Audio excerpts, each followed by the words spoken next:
विवेक चूड़ामणि श्री आदि शंकराचार्य के द्वारा दी हुई अनमोल कृति है, जो अज्ञेय होकर भी संपूर्ण वेदांत के सिद्धांत वाक्यों से जाने जाते हैं।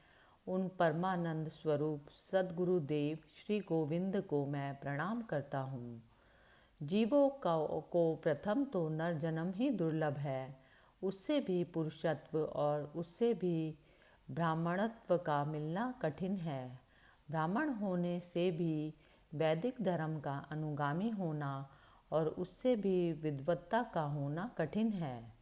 यह सब कुछ होने पर भी आत्मा और अनात्मा का विवेक, सम्यक अनुभव, ब्रह्मात्म भाव से स्थिति और मुक्ति, ये तो करोड़ों जन्मों में किए हुए शुभ कर्मों के परिपाक के बिना प्राप्त नहीं हो सकते। भगवत कृपा ही जिनकी प्राप्ति का कारण है, वे मनुष्यत्व, मुमुक्षुत्व, मुक्त होने की इच्छा और महान पुरुषों का संग, यह तीनों ही दुर्लभ हैं। किसी प्रकार इस दुर्लभ मनुष्य जन्म को पाकर और उसमें भी जिसमें श्रुति के सिद्धांत का ज्ञान होता है, ऐसा पुरुषत्व पाकर जो मूढ़ बुद्धि अपने आत्मा की मुक्ति के लिए प्रयत्न नहीं करता, वह निश्चय ही आत्मघाती है। वह असत में आस्था रखने के कारण अपने को नष्ट करता रहता है। दुर्लभ मनुष्य देह और उसमें भी पुरुषत्व को पाकर जो स्वार्थ साधन में प्रमाद करता है, उससे अधिक मूढ़ और कौन होगा।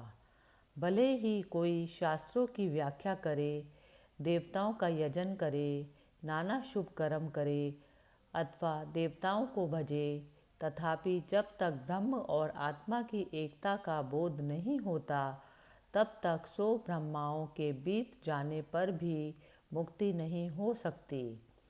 क्योंकि धन से अमृतत्व की आशा नहीं है। यह श्रुति मुक्ति का हेतु कर्म नहीं है, यह बात स्पष्ट बतलाती है। ज्ञान उपलब्धि का उपाय। इसलिए विद्वान संपूर्ण बाह्य भोगों की इच्छा को त्याग कर संत शिरोमणि गुरुदेव की शरण जाकर उनके उपदेश किए हुए विषय में समाहित होकर मुक्ति के लिए प्रयत्न करे और निरंतर सत्य वस्तु आत्मा के दर्शन में स्थित रहता हुआ योगारूढ़ होकर संसार समुद्र में डूबे हुए अपने आत्मा का आप ही उद्धार करे। आत्म अभ्यास में तत्पर हुए धीर विद्वानों को संपूर्ण कर्मों को त्याग कर भव बंधन की निवृत्ति के लिए प्रयत्न करना चाहिए। कर्म चित्त की शुद्धि के लिए है, वस्तु उपलब्धि के लिए नहीं। वस्तु सिद्धि तो विचार से ही होती है। करोड़ों कर्मों से कुछ भी नहीं हो सकता। भली भांति विचार से सिद्ध हुआ रज्जु तत्व का निश्चय ब्रह्म से उत्पन्न हुए महान सर्प भय रूपी दुख को नष्ट करने वाला होता है। कल्याणप्रद उक्तियों द्वारा विचार करने से ही वस्तु का निश्चय होता देखा जाता है, स्नान, दान और सैकड़ों प्राणायामों से नहीं। अधिकारी निरूपण। विशेषतः अधिकारी को ही फल सिद्धि होती है। देश काल आदि उपाय भी उसमें सहायक अवश्य होते हैं। अतः ब्रह्मवेताओं में श्रेष्ठ दयासागर गुरुदेव की शरण में जाकर जिज्ञासु को आत्म तत्व का विचार करना चाहिए। जो बुद्धिमान हो, विद्वान हो और तर्क वितर्क में कुशल हो, ऐसे लक्षणों वाला पुरुष ही आत्मविद्या का अधिकारी होता है। जो सद विवेकी, वैराग्यवान, शम दम आदि षट संपत्ति युक्त और मुमुक्षु हो, उसी में ब्रह्म जिज्ञासा की योग्यता मानी गई है। यहाँ मनस्वियों ने जिज्ञासा के 4 साधन बताए हैं। उनके होने से ही सत्य स्वरूप आत्मा में स्थिति हो सकती है, उसके बिना नहीं। पहला साधन नित्य अनित्य वस्तु विवेक गिना जाता है। दूसरा लौकिक और पारलौकिक सुख भोग में वैराग्य होना है। तीसरा शम दम उपरति तितिक्षा श्रद्धा समाधान, ये 6 संपत्तियां हैं। और चौथा मुमुक्षुता है। ब्रह्म सत्य है और जगत मिथ्या है, ऐसा जो निश्चय है, यही नित्य अनित्य वस्तु विवेक कहलाता है। दर्शन और श्रवण आदि के द्वारा देह से लेकर ब्रह्मलोक पर्यंत संपूर्ण अनित्य भोग पदार्थों में जो घृणा बुद्धि है, वही वैराग्य है। बारंबार दोष दृष्टि करने से विषय समूह से विरक्त होकर चित्त का अपने लक्ष्य में स्थिर हो जाना ही शम है। कर्मेंद्रियों और ज्ञानेंद्रियों दोनों को उनके विषयों से खींचकर अपने अपने गोलकों में स्थित करना दम कहलाता है। वृत्ति का बाह्य विषयों का आश्रय न लेना यही उत्तम उपरति है। चिंता और शोक से रहित होकर बिना कोई प्रतिकार किए सब प्रकार के कष्टों को सहन करना तितिक्षा कहलाती है। शास्त्र और गुरु वाक्यों में सत्यत्व बुद्धि रखना, इसी को सज्जनों ने श्रद्धा कहा है, जिससे कि वस्तु की प्राप्ति होती है। अपनी बुद्धि को सब प्रकार शुद्ध ब्रह्म में ही सदा स्थिर रखना, इसी को समाधान कहा गया है। चित्त की इच्छा पूर्ति का नाम समाधान नहीं है। अहंकार से लेकर देह पर्यंत जितने अज्ञान कल्पित बंधन हैं, उनको अपने स्वरूप के ज्ञान द्वारा त्यागने की इच्छा मुमुक्षुता है। यह मुमुक्षुता मंद और मध्यम भी हो तो भी वैराग्य तथा शम आदि षट संपत्ति और गुरु कृपा से बढ़कर फल उत्पन्न करती है। जिस पुरुष में वैराग्य और मुमुक्षुत्व तीव्र होते हैं, उसी में शम आदि चरितार्थ और सफल होते हैं। जहाँ इन वैराग्य और मुमुक्षुत्व की मंदता है, वहाँ शम आदि का भी मरुस्थल में जल प्रतीति के समान आभास मात्र ही समझना चाहिए। मुक्ति की कारण रूप सामग्री में भक्ति ही सबसे बढ़कर है और अपने वास्तविक स्वरूप का अनुसंधान करना ही भक्ति कहलाता है। कोई कोई स्वात्म तत्व का अनुसंधान ही भक्ति है, ऐसा कहते हैं। गुरु पसति और प्रश्न विधि। उक्त साधन चतुष्टय से संपन्न आत्म तत्व का जिज्ञासु स्थित प्रज्ञ गुरु के निकट जाए, जिससे उसके भव बंध की निवृत्ति हो।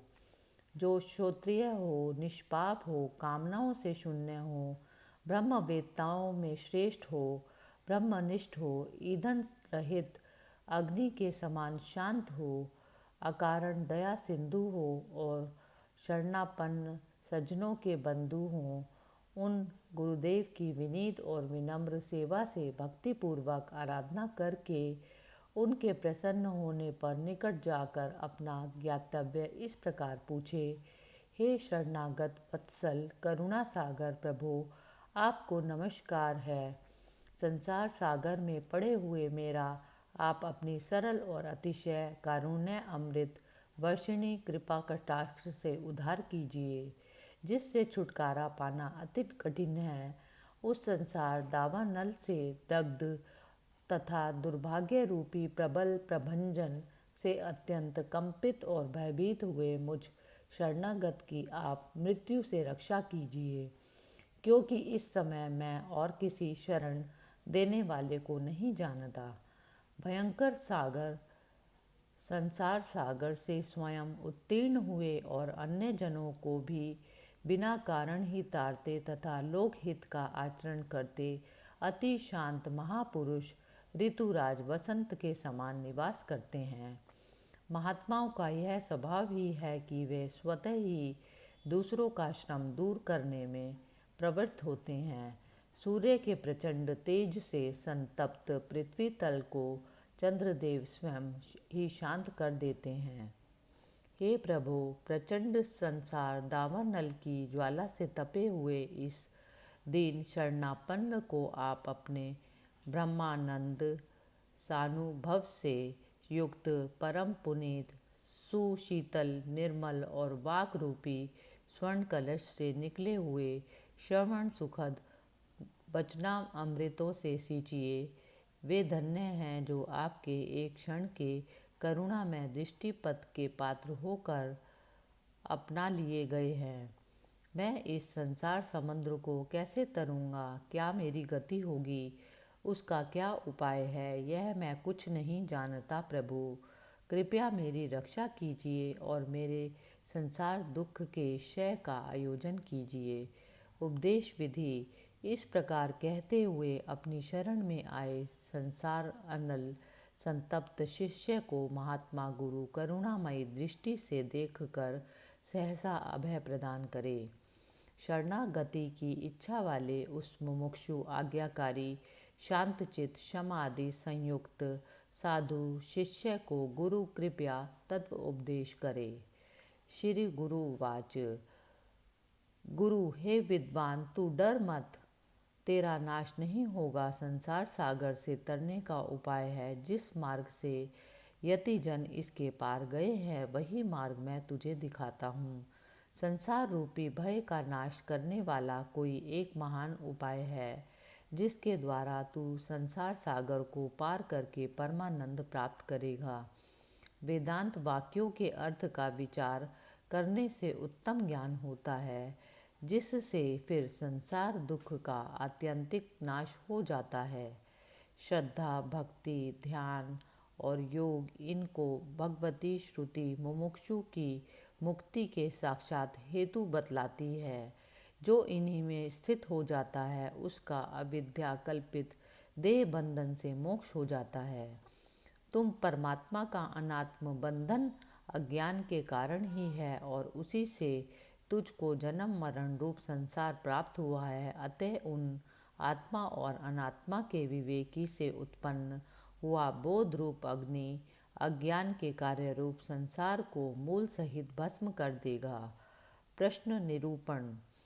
शिष्य हे स्वामीन कृपया सुनिए, मैं यह प्रश्न करता हूँ, उसका उत्तर आपके श्री मुख से सुनकर मैं कृतार्थ हो जाऊँगा।